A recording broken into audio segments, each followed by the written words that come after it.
এই জায়গাটাতে যতবারই আসি আমার মন চায় যে এখানেই থেকে যাই। এত বেশি ভালো লাগে আমার কাছে এই জায়গাটা, খুবই পিসফুল একটা প্লেস। তো গিয়েছিলাম লিয়ানার রেজাল্ট নেওয়ার জন্য। আর এখানে যে গরুর হাট বসে আমার খেয়াল ছিল না, তো রাস্তার মধ্যে দেখে মনে হলো যে ভালোই হলো, এবার আমার গরুর হাটটাও দেখা হয়ে গেল। এই হচ্ছে লিয়ানার রিপোর্ট কার্ড। তো লিয়ানা নিজে নিজে এক্সাম দিয়ে এরকম একটা রেজাল্ট করবে আসলে আমি একদমই বুঝতে পারিনি। স্কুলের টিচাররা ওকে যা পড়িয়েছে আর সেগুলো বাসায় এসে জাস্ট সে নিজে থেকেই কভার করেছে। শুধু ম্যাথের সময় আমাদেরকে একটু হেল্প করতে হয়েছে, RM লিয়ানাকে একটু হেল্প করেছে। আর বাংলা কিছু কিছু ওয়ার্ড থাকে না যেগুলো বুঝতে পারে না, তো ওইটা হচ্ছে লিয়ানাকে একটু দেখিয়ে দিতে হয়েছে, আদারওয়াইজ আর কোনো কিছুই করতে হয়নি। আর সবচেয়ে বেশি আমার অবাক লাগছে যে ম্যাথের নাম্বারটা দেখে, যে নিজে নিজে পড়াশোনা করে ম্যাথে এরকম একটা নাম্বার পাবে, তো আলহামদুলিল্লাহ। আসসালামু আলাইকুম এভরিওয়ান, আমি Eva and welcome to Eva's lifestyle. আশা করছি সবাই ভালো এবং সুস্থ আছেন। আলহামদুলিল্লাহ আমরাও ভালো আছি। তো বরাবরের মতো আরও একটি নতুন ব্লগ আপনাদের সাথে শেয়ার করতে যাচ্ছি। আশা করছি আমার আজকের ব্লগটিও আপনাদের কাছে ভালো লাগবে।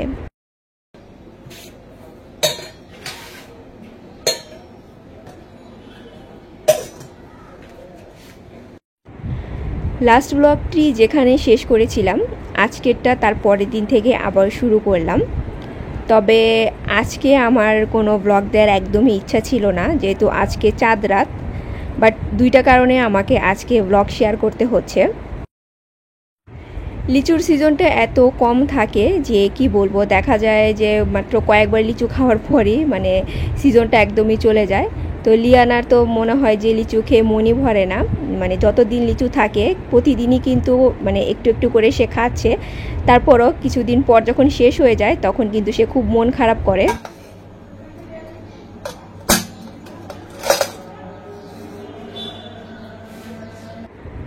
আচ্ছা, লাস্ট ব্লগে একজন আপু কমেন্ট করে বলেছেন যে আমার এই অয়েল ফিল্টারটার প্রাইস কত নিয়েছে। এটা 320 টাকা নিয়েছে। আমার কাছে এই অয়েল ফিল্টারটা কিন্তু খুবই হেল্পফুল মনে হয়েছে। যখন থেকে এটা বের হয়েছে তখন থেকে আমার কাছে খুবই একটা নেসেসারি প্রোডাক্ট মনে হয়েছিল। তো ওই যে বললাম যে প্রাইস বেশি থাকার কারণে তখন আমি আর কিনিনি। আমরা সবাই কিন্তু কম বেশি ফ্রাই আইটেমটা খেতে পছন্দ করি, আর এই কারণে দেখা যায় সবার ঘরেই কম বেশি প্রতিদিন হলেও কিছু না কিছু ফ্রাই তো করা লাগেই। তো ডুবো তেলে কোনো কিছু ফ্রাই করলে দেখা যায় প্যানের মধ্যে অনেকগুলো তেল লেফট ওভার রয়ে যায়। তো আমার ক্ষেত্রে যেটা হয়, প্যানের মধ্যে তেলগুলো থেকে যায়, নয়তো আমার একটা পুরনো একটা টি ফিল্টার আছে, যেটা দিয়ে আমি ফিল্টার করে কোনো একটা কাপে অথবা পেয়ালার মধ্যে তেলগুলো রেখে দিতাম। তো যাই হোক, আমি এখন আমার পুরো বাসাটাকে ডিপ ক্লিন করছি। তবে আপনাদের সাথে জাস্ট কয়েকটা ক্লিপ শেয়ার করছি, কারণ সব কিছু শেয়ার করতে গেলে দেখা যাবে ব্লগটা অনেক বেশি বড় হয়ে যাবে। আর আজকে এত বেশি বড় ব্লগ আপনাদের সাথে আমি শেয়ার করতে চাচ্ছি না, কারণ সবারই আজকে অনেক কাজ থাকবে, আমারও আছে। আর ভয়েস ওভার দিতে গেলে অনেক টাইম লাগে, তো আমি জাস্ট ছোট একটা ব্লগ আপনাদের সাথে শেয়ার করছি। কুরবানির ঈদটা এত চোখের পলকে চলে আসে যে কি বলবো। রোজার ঈদে কিন্তু বোঝা যায় যে আর কয়েকটা রোজা বাকি আছে, এরপর ঈদ। কিন্তু কুরবানির ঈদে একদম দেখা যায় যখন দরজার কাছে চলে আসে তখন মনে হয় যে আরে ঈদ তো চলে এসেছে। তখন দেখা যায় সব কাজ নিয়ে পুরো নাকে মুখে শুরু হয়ে যায় যে এটা করা হয়নি, ওইটা করা হয়নি। তো আমার অবস্থাও অনেকটা এরকমই আর কি। আজকে দুপুরের জন্য আমি ঝটপট পাতলা খিচুড়ি করছি।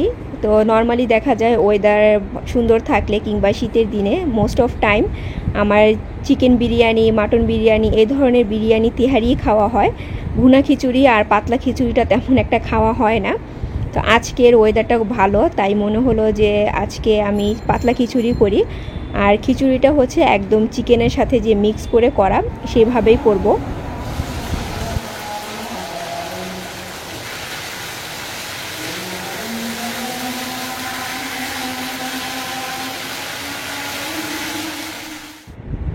আমার চিকেন খিচুড়িটা কিন্তু অলমোস্ট হয়ে গিয়েছে। আমি এভাবে এর আগে কখনো চিকেন মানে খিচুড়িটা রান্না করিনি। দেখা যায় হয়তো বা তরকারিটা আলাদা থাকে আর খিচুড়িটা আলাদা থাকে, এই প্রথমবারই এরকম মিক্স করে রান্না করলাম। তবে পাতলা খিচুড়ির মধ্যে যদি আলু আর মিষ্টি কুমড়া থাকে তখন কিন্তু খেতে অনেক মজা লাগে। যদিও মিষ্টি কুমড়া আমরা কেউই খেতে পারি না, তাই এখানে আমি শুধু আলুটা ইউজ করেছি। যে কোনো কচু টাইপের খাবার খেতে আমার খুব মজা লাগে। তো আমি বড় একটা কচু কিনেছিলাম, তো সেটা ফুল আমি সিদ্ধ করে যতটুকু আমার মানে খাওয়ার দরকার ততটুকু আমি রেখে বাকিটুকু ডিপে রেখে ফ্রোজেন করব। তো অন্য সময় বের করে জাস্ট ফ্রাই করে নিলে হয়ে যাবে। আজকে কিছু গ্রোসারি শপিং করার জন্য গিয়েছিলাম গুলশান ডিএনসিসিতে। তো নিজের জন্য কিছু মানে পার্সোনাল জিনিস কিনে নিয়ে আসলাম। তো কি কিনেছি সেগুলো আর আপনাদের সাথে শেয়ার করলাম না। তবে আমি যে এখানে যে দু একটা জিনিস কিনেছি তার মধ্যে হচ্ছে যে শ্যাডো প্যালেটটা। এই শ্যাডো প্যালেটটা আমার কাছে এত ভালো লেগেছে যে কি বলবো। আমি কিন্তু রোজার ঈদেও সেম ব্র্যান্ডের একটা শ্যাডো প্যালেট কিনেছি, তবে সেটা আপনাদের সাথে শেয়ার করিনি কারণ এই ব্র্যান্ডের শ্যাডো প্যালেট এর আগে আমি ইউজ করিনি, ফার্স্ট টাইম কিনেছি। তবে মানে আমি যেই কালারটা অলওয়েজ ইউজ করি সেই কালারটা আমার মানে আগের শ্যাডো প্যালেটে নেই। যদিও শপকিপার আমাকে বলেছিল যে দুইটা প্যালেটই নিয়ে যান, কিন্তু আমি নেইনি কারণ এর আগে যেহেতু আমি এই শ্যাডো প্যালেট ইউজ করিনি তাহলে মানে দুইটা নিয়ে তারপর যদি ভালো না হয় তখন কি করব, এর জন্য তখন একটা কিনেছিলাম। তো ইউজ করার পর আমার এত ভালো লেগেছে যে আমি মানে সেকেন্ড টাইম আবার আরেকটা প্যালেট কিনে নিয়ে এসেছি। আর এইটার মধ্যে কিন্তু আমার সেই পছন্দের কালারটা আছে। সেই সাথে আমি একটা নেল পলিশ রিমুভার কিনতে চাচ্ছিলাম, তো আমাকে এই নেল পলিশ রিমুভারটা দিয়ে বলল যে এটার মধ্যে জাস্ট নখ ঢুকিয়ে কিছুক্ষণ রেখে ঘোরালেই নাকি অটোমেটিক নেল পলিশ উঠে যাবে। তো এই ধরনের রিমুভার আমি এর আগে কখনো ইউজ করিনি, ইউজ করলে তারপর বোঝা যাবে।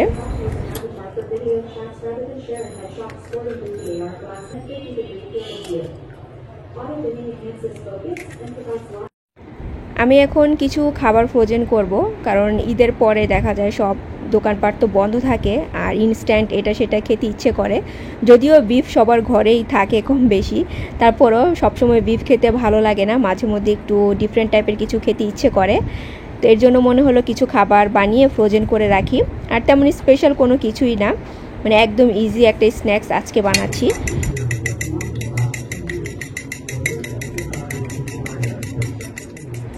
দুইটা ডিম নিয়েছি, তারপর আমার পছন্দের যে পেরি পেরি মশলাটা আছে সেটা বেশ খানিকটা দিয়ে মিক্স হার্ব দিয়েছি, তারপর সামান্য লবণ আর দিয়েছি হচ্ছে মরিচ গুঁড়া দিয়ে আমি ডিমটাকে ভালো মতো ফেটিয়ে নিয়েছি।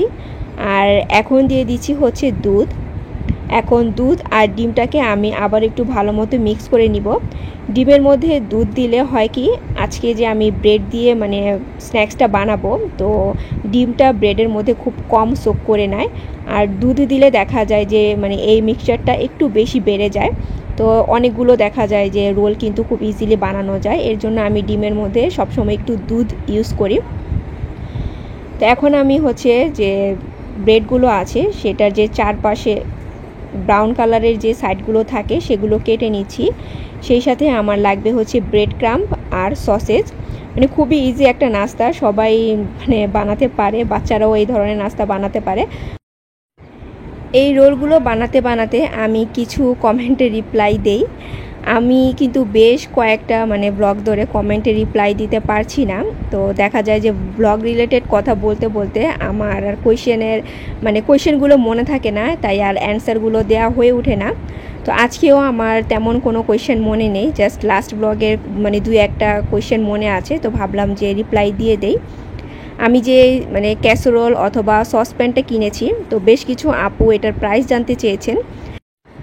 সসপ্যানটা হচ্ছে 26 সেন্টিমিটার আর এটার প্রাইস 1700 টাকা নিয়েছে। আমি নিউ মার্কেটের দোতলায় কিয়ামের একটা মানে হোলসেল শপ আছে, ওনারা খুচরাও সেল করে, সো সেখান থেকে এনেছি। তারপর আমার যে অয়েল ফিল্টার না অয়েল জার মানে কোনটা সম্পর্কে যেন আপু জানতে চেয়েছেন যে প্রাইস কত, তো আমি তো একটার প্রাইস অলরেডি বলেছি, যেটা অয়েল ফিল্টার সেটা হচ্ছে 320 টাকা, আর যেটা অয়েল জার বোতলের মতো সেটার দাম নিয়েছি 300 টাকা। সেই সাথে আমি আপনাদেরকে একটা কোয়েশ্চেন করেছিলাম যে আমি যে শর্ট গ্লাসটা কিনেছি সেটা ওল্ড মডেল না নিউ মডেল। তো রাফি আপু আমাকে সেই কোয়েশ্চেনের অ্যান্সার দিয়েছেন। তো থ্যাংক ইউ সো মাচ আপু আমার ব্লগটা ডিটেলসে দেখে আমার কোয়েশ্চেনের অ্যান্সারটা দেওয়ার জন্য। আচ্ছা, আপনাদের সাথে কথা বলতে বলতে আমি কিন্তু আমার যে সসেজ রোলগুলো আছে সেগুলো অলরেডি বানিয়ে নিচ্ছি। তো আমি কিন্তু ব্রেডের মধ্যে একটা করে যে মানে কি বলে স্লাইস চিজ আছে সেটা দিয়ে তারপর সসেজ দিয়েছি। আর সসেজগুলোকে কিন্তু আমি আগে থেকে হালকা করে ফ্রাই করে নিয়েছি। তার কারণ হচ্ছে যদি আগে থেকে সসেজটা একটু করে ফ্রাই করা থাকে তখন আপনি যখন এটা ভাজবেন খাওয়ার জন্য তখন কিন্তু খুব মানে দ্রুত এটা ভাজা হয়ে যাবে। নয়তো সসেজটা কাঁচা থাকলে দেখা যাবে অনেক বেশি টাইম ধরে একদম লো ফ্লেমে মানে ফ্রাই করতে হয়। এই জন্য আমি সসেজগুলোকে আগে থেকে হালকা ভেজে নিয়েছি, যখন আমি খাবো তখন যেন খুব চটজলদি এটা ভাজা হয়ে যায়। তো এখন হচ্ছে আমরা মানে সন্ধ্যার নাস্তা করার জন্য বেশ কিছু রোল ভেজে নিচ্ছি, আর বাকি যেগুলো আছে সেগুলো আমি ফ্রোজেন করে রেখে দিব। তবে এই সসেজ ব্রেড রোল কিন্তু বেশি দিন মানে সংরক্ষণ করা যাবে না। 1 মাসের মতো মানে হাইয়েস্ট 1 মাসের মতো ফ্রিজে রেখে তারপর হচ্ছে খাওয়া যাবে। আচ্ছা, আরেকজন আপু কমেন্ট করেছেন আমি যে বিস্কিট রেখেছিলাম মানে লাস্ট ব্লগে না মেবি তার আগের ব্লগে শেয়ার করেছিলাম যে গ্রোসারি গুছানোর সময় যে ব্ল্যাক কালারের ঢাকনাওয়ালা যে জারগুলো আছে সেগুলো কোথা থেকে কিনেছি।